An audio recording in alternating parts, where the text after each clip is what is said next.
Assalamualaikum warahmatullahi wabarakatuh. Waalaikumsalam warahmatullahi wabarakatuh.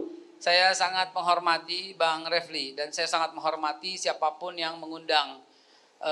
Ketika undangan itu sekian, oh masih mungkin saya akan sanggupkan iya gitu. Dan ternyata memang dari tadi Bang minta maaf banget masuk ke dalam ini internasional sampai internasional dibuat link. Hari ini adalah 54 tahun pendudukan Israel.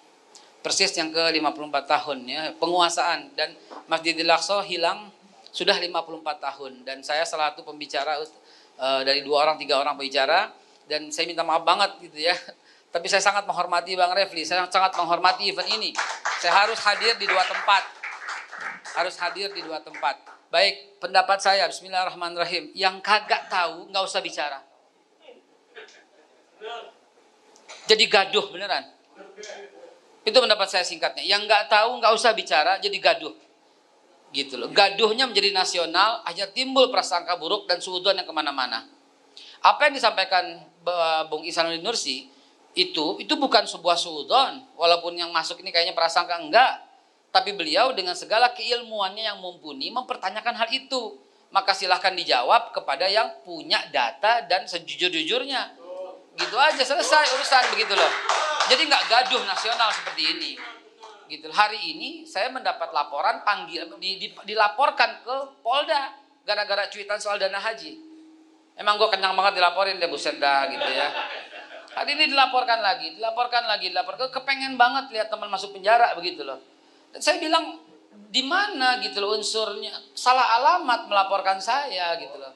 Saya diundang oleh BPKH dan di sana dijelaskan dengan detail apa yang terjadi di sana, gitu loh. Saya nggak punya counter untuk salah ini tidak gitu loh, nggak punya kemampuan yang mumpuni, ya. Sebagaimana yang Bung Ihsanuddin Nursi sampaikan barusan, maka saya berkata dengan sangat prasangka baik gitu loh. Pada waktu tahun 2019 sampai 2020 gitu ya. Ketika saya diundang, saya dibeberkan penggunaannya begini.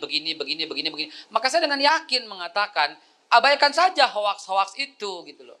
Abaikan hoaks-hoaks itu. Dan terakhir saya yang membuat saya menjadi dilaporin polisi karena belum dapat informasi yang jelas, tapi saya menganggap itu jelas karena itu jelas dari Kementerian Agama.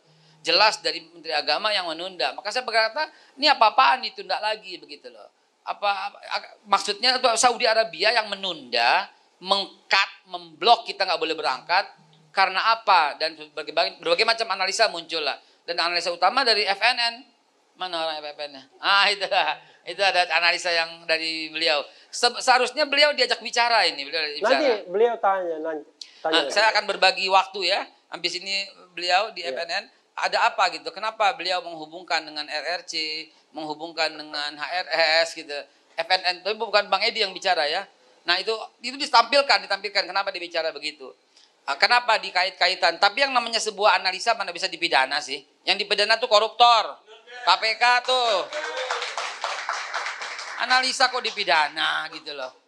Sejak kapan gitu loh? Kalau boleh tahu siapa yang melaporkan? Kebetulan saya belum dapat informasi, katanya kita dilaporin katanya gitu. Ya, jadi kan jadi gaduh nasional seperti ini. Maka saran saya dalam waktu yang singkat, mohon maaf, bermaaf, saya sangat menghormati Bang Refli dan semua yang hadir. Biarlah urusan ini sangat pelik, ngejelimet, ngejelunge kalau kata orang Betawi bilang, ngejelunge ya, kejengkang gitu.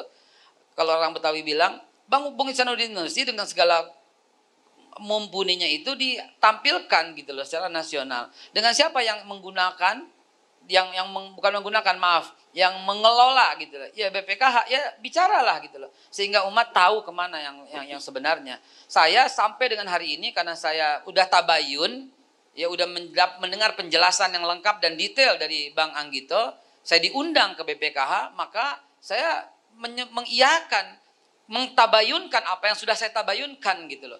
Bahwa dana itu sesuai dengan penjelasan Mas Anggito.